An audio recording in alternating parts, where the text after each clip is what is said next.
This pen doesn't have ink in it. This is a pen you can. Yes.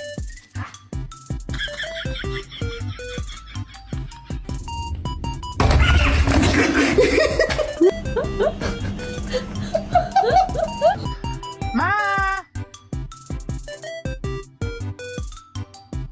Oley! Oley benim cücü! Benim cücü, benim cücü!